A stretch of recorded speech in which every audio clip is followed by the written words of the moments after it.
There is a serious heroin epidemic in Ocean County, and awareness of the problem is the first step in solving it. An epidemic is defined as extremely prevalent, widespread, the rapid spread or increase in the occurrence of something, and that is exactly what we're dealing with here in Ocean County. From 2000 to 2012, the number of people who overdosed on heroin rose 55%. In 2012, 53 people overdosed from heroin. In 2013, there were 102 deaths. That's just this year that has not yet ended.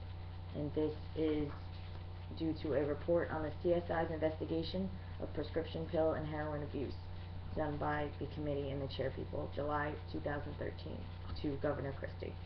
These numbers are absolutely appalling. The majority of these people are under age 25. These are high school kids, these are college kids, these are young people that are falling into the trap of abuse and not getting the help they need.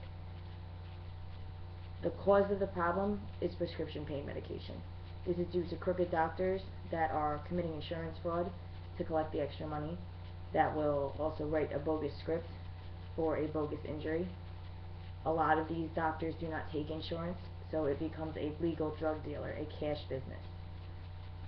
They are also handing out too strong a pain medication for certain problems. Let's say you have a man 20 years of age who breaks his toe on a job site. He goes to the hospital, they give him ibuprofen. The ibuprofen works, the man is sent home. The same man goes back to the hospital with another broken toe a week later. They automatically prescribe him morphine, which is a very high dosage of opioid pain medication. And this man's receptors in his brain already want more of the morphine because it made him feel 10 times better than the ibuprofen did. However, this is the start of a problem. It only takes 3 weeks for a person to become physically addicted to pharmaceuticals, to prescription painkillers. That is just the physical addiction. This is not even the mental addiction. This is what is leading the people of today toward heroin. This is what's causing the large heroin epidemic. Heroin has always been around and has always been a problem, but it has never been this prevalent before. And this is also attacking a much younger age group. And these days, heroin is more pure, so it is also not getting the stigma of the dirty junkie using needles to inject heroin intravenously. It is also being snorted, it can also be smoked, it is being ingested. There are other ways that people can get around that dirty junkie stigma. So the DEA has started a crackdown several years ago on prescription medication, which is good in ways because they stop people from going doctor shopping, which is people seeing numerous doctors for more and more and more of their prescription pain meds. They also stop pharmacies from letting people obtain multiple scripts from multiple different pharmacies. But this also made these painkillers a great deal harder to find.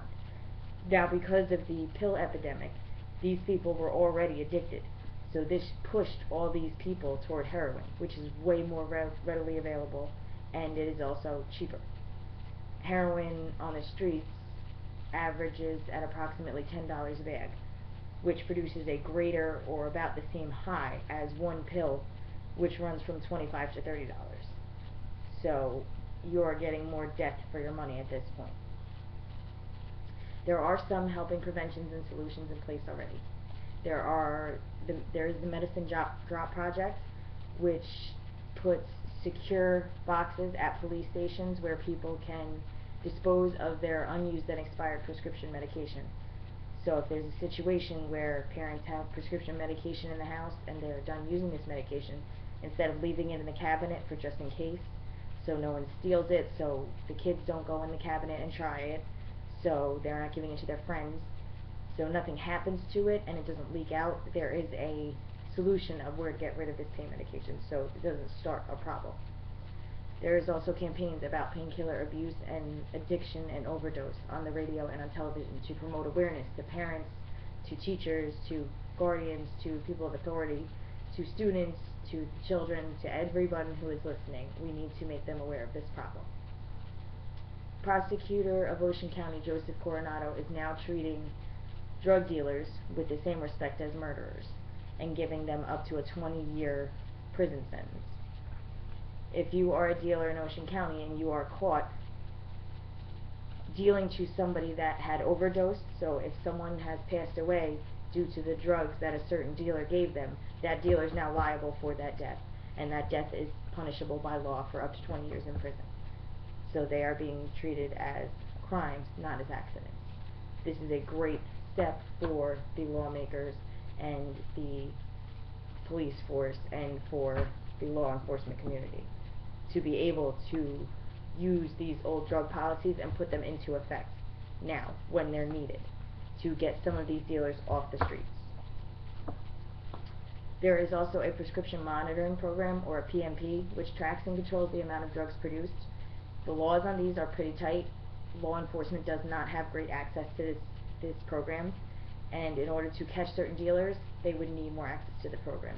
In the report of the SCI's prescription and pill and heroin abuse, there are ideas of how to enhance this program as well, of how to make it more accessible towards law enforcement, of how to make it a revision and a certainty that physicians and pharmacies are required to make a requirement to enter in this log every day the patient's names, the strength of the medication, the quantity of the medication, and the amount of medication dispensed. There's also a Good Samaritan Emergency Response Act that was passed May 2nd, 2013 by Governor Christie. This law has been passed in other states and has greatly reduced the overdose rate from these prescription drugs and from heroin. This law gives legal immunity to anyone in a scenario of a drug overdose. So if there are a group of kids and one of them overdoses, if the friends call in a drug overdose to emergency authorities and to the police for emergency rescue help, they are not punishable by law. They cannot be held for charges that are punishable by law, for distribution, for possession, for under influence charges.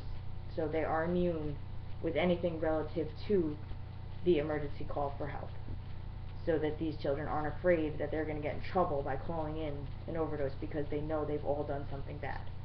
This will steer these kids away from not making that phone call that could save that person's life. However, a lot of these kids don't know this law, so this law needs to be campaigned, it needs to be promoted, it needs to be talked about, it needs to be put out there in the community, and everyone needs to be aware of this law. So while we're working on reducing the usage of heroin, at least we can save the lives of those people who make those poor choices. All of these preventative measures and safety regulations are good. We're making good steps toward solving the problem, but it's not enough. There is not enough awareness, and we need to stay informed. Parents, guardians, and people in authority, teachers, principals, everybody needs to be aware. If a child or student or friend, loved one is nodding out at home or in class, and nodding out is basically a person that's sleeping at random hours of the day due to the effects of the drug, heroin, or painkillers. They need to be aware of these situations, and they need to say something. They need to, if you see it, you need to say it. You need to be aware of financial situations, of money going missing, of jewelry going missing, of robberies, of very secretive behavior. You need to know who, when, and where. You need to know who your kids are with, where they are, and what they're doing. If they are saying weird things, acting strangely, sleeping at odd hours, falling asleep randomly, if they are mismanaging money, if funds are a problem, you need to say something, because this could be a start of a serious situation that you can get a handle on if you catch it early. There are plenty of hotlines you can call. There are rehab centers all over the state. There is funding available for these rehab centers that if your loved one needs to go, they can and are able to get them the help they need. So if we stay informed and we get this community involved, I think we have a much better shot of tackling this problem and not letting any more of our young people die. Thank you.